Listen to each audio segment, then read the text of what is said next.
Good morning, Digit fam. Adam Dowd here with your daily serving of tech news and geekery. I gotta say, folks, I'm really digging the Amazon Kindle Paperwhite I picked up. It's so thin and light, whenever I'm reading on it, I feel like I'm on the Enterprise and some ensign has just handed me a report. Yeah, it's a full-blown nerdgasm. I'll put a link in the show notes, but the sale is over, so sadly it's back up to its $130 price tag.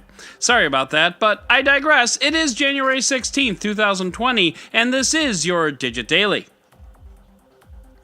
We've talked a lot about evil companies on this podcast and in our newsletter. While I think it's no secret that Facebook, the crappy company run by terrible people, is tops on my list, there are a lot of companies out there that are doing bad stuff that you might not know about. And those happen to be the subject of Slate's evil list of 30 tech companies that are kind of gross. And I'm sure it will come as no surprise to you that Google, Amazon, Apple, Microsoft, Huawei, Tesla, IBM, Baidu, and Uber are all on the list. We'll actually talk about the number one pick in a moment, but first, we should talk about the list itself. Slate sent surveys to a large number of journalists, scholars, advocates, and others to get a sense as to what companies were doing the worst things. For a moment, I was a little insulted that I wasn't asked until I realized A, who the hell am I? And B, I don't have nearly the insights into some of these companies as others did.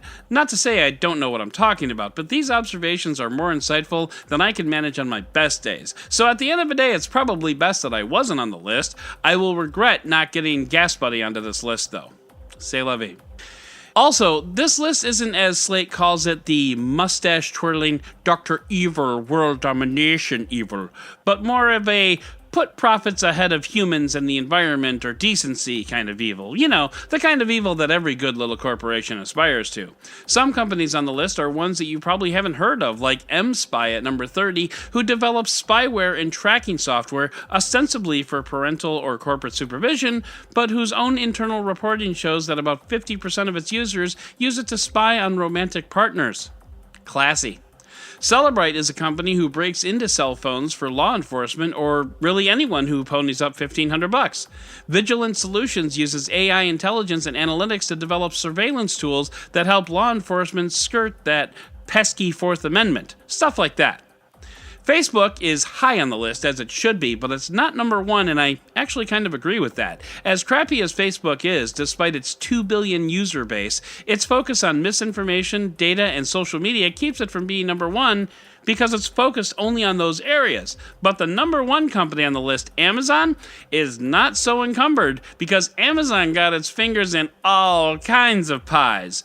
The list of Amazon's failures is so long that they actually listed the number 5 twice, and while it's true that just about every company on this list has done at least one of the following acts, which I'll quote from the article in a second, only Amazon has the scope and the scale to manage committing all of them. So let's get to the list. Quote, Number 1, contributed to the death of local stores, services, journalism, music, community, etc. around the world. 2, focused on precarious and de-skilled labor with reportedly terrible working conditions. 3, supported police surveillance with its Ring doorbells and surveillance more generally with Alexa devices. 4, racked up a massive carbon footprint with rapid shipping as well as AWS cloud-based computing. 5, the first number 5 that is, contributed tech to military and intelligence agencies with dubious human rights records, including U.S. Customs and Border Protection operations separating families at our own border. Second number 5, failed to moderate what is on its platform, resulting in a glut of dangerous fakes such as easily broken counterfeit car seats for children. 6, has a famously hostile workspace culture which has been shown to contribute to harassment of women and minorities. And finally, 7, evaded taxation with shady categorization of assets and offshore tax havens. I could go on here, but there's so much to cover. But just let that sink in. You probably pay $120 per year to the most evil company in the world, a list which includes an AI surveillance company in China. Be sure to check out the full list, it's definitely worth your time. And maybe you want to know why the United States National Power Grid, 23andMe, and, oh come on, Disney? Not Disney. Man, Well, anyway, if you want to find out why they're on the list, check out the link in the show notes. It's a fascinating read. And you know what else is a great read? All the stories in our roundup! Huawei's next foldable phone will be the Mate XS, and it still won't have Google services, so who outside of China gives a crap? Microsoft is rolling out its new Chromium-based Edge browser starting today. It's basically Chrome minus a few features, but it's not Google, so maybe that's a win? On the evil list, Microsoft is about 6 places below Google, so maybe it's literally the lesser of two evils? Whatever the case, if you're on a PC, you'll be getting it soon enough. I'm currently on a Chromebook, so yeah, no Edge for me. And even if I had Edge, no Edge for me. Speaking of browsers, Mozilla had to lay off about 70 workers today as its revenue-generating projects have been slower to ship than anticipated.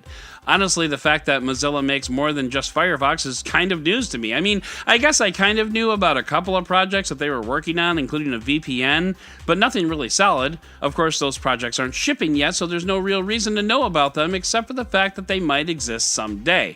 But we live in a world where Uber can lose $1 billion and keep its doors open, but a company like Mozilla can't keep paying the bills for 70 people? That's just sad. Mozilla, by the way, not on the evil list. So there is that. The military is developing long-range facial recognition cameras that work in the dark, and that's not terrifying at all. Apparently, these cameras read the heat coming off your face in such a way as it detects unique patterns that can figure out who you are. I guess in a way, it's kind of a relief to know that the military will know who it's killing before they kill them, but this is also a big yikes salad with a holy crap dressing. And finally, President Donald Trump and Chinese Vice Premier Liu He signed a Phase 1 trade deal the other day that brings strong protections to intellectual property of American corporations because trade wars are easy. What the deal does not address are the billions of dollars in tariffs that are still in place and the overall ban of 5G infrastructure, the latter of which I actually happen to agree with, but not for the same reasons as the government is saying. Anyway, this is progress towards ending the trade war, which is good, but it's also still affecting prices for American consumers, which is bad. But let's be honest here, in a showdown between corporations and people, the government, regardless of who is in charge, is going to back corporations every day of the week and twice on Sunday. Oh, and trade wars are easy. Right. So that's going to do it for today's Digit Daily. If you'd like to learn more about any of these stories, check out the links in the show notes and subscribe to our daily newsletter at digit.com. And if you like what you heard, subscribe, leave a review, and don't forget to tell your friends about digitdailypod.com. Once again, I'm Adam Dowd, Dead Technology on Twitter, and we'll talk again tomorrow.